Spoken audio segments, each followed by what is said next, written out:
Good afternoon, church. I come to you on this Friday, June 26th, to share a scripture with you and an update to answer some of your questions about where we are in dealing with coronavirus and this pandemic as we move forward as a church.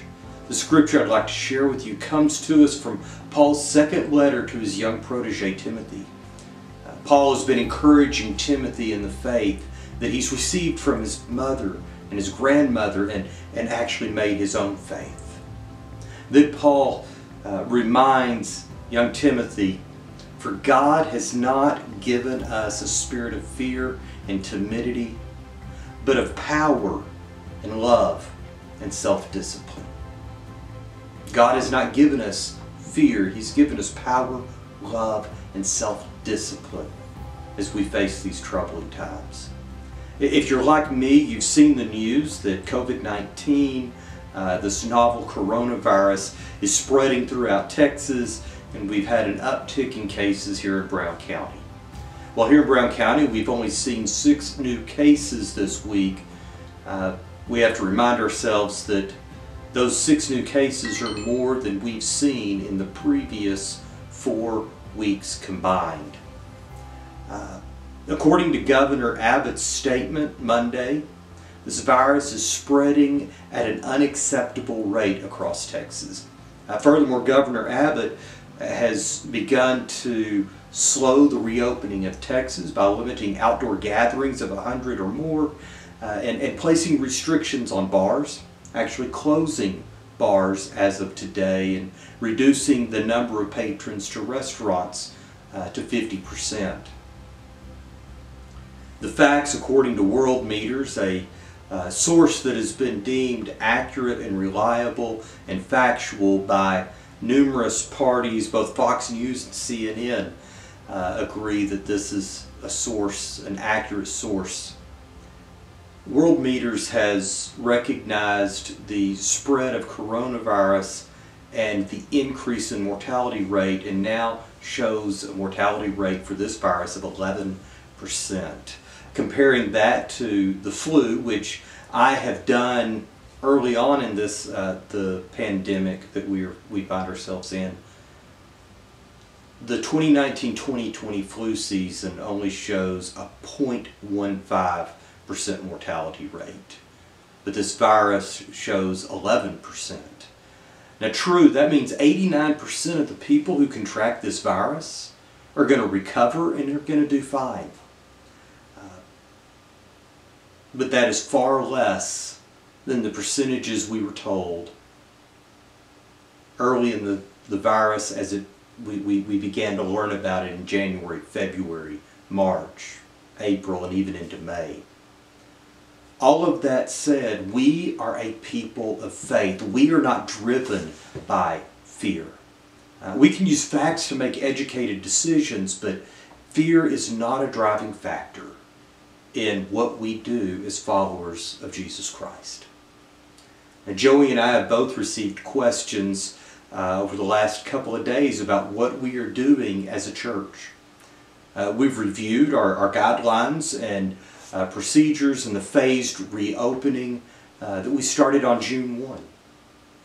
We've considered how we are working to keep our people safe, both our staff, our congregations who gather, and guests who come into the building.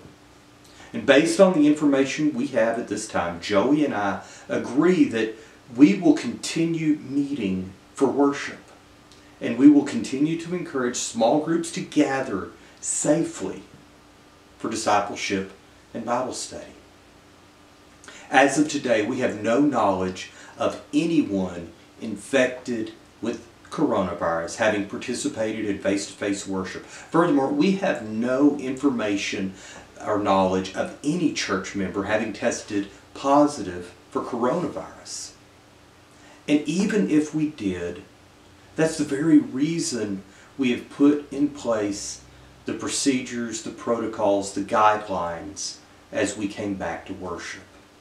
It's the very reason the seats have been spread in common ground to allow us to worship together with a 6-foot space between us. It's the reason we've taped off pews in the sanctuary. It's the reason we've provided masks and hand sanitizer at the entrances of the building and made them available to any and all who come to gather in our buildings for worship. It's why we've been vigilant in sanitizing and cleaning after Sunday worship and then again before people gather on Sunday. And that's why we've continued our online worship opportunities for those who are uncomfortable coming out into a large group, or who feel best that they need to stay home for their own safety and for the safety of their families. Now, some have asked if we will ever close the doors and go back to an online only worship opportunity. The answer is maybe, but I hope not. We are living through a situation the likes of which we have never seen. And the truth is, as leadership, none of us know what restrictions may be placed on us by the entities above us, whether it's the city, county, state, federal government, or even the United Methodist system itself. Each of these entities tell us that there are certain things that we can do to prevent the spread of the virus and to keep ourselves and our family members safe. So, as much as many of us disagree, I will pass along the information from the majority of the health professionals and our elected leaders. Stay home when you can, and when you must go out, wear a mask, wash and sanitize your hands, and maintain a safe space of at least 6 feet between yourself and others who are not part of your family. Regardless of what happens with this virus, we will continue being the church. We will continue to be a light to the nations, that salvation may come to all.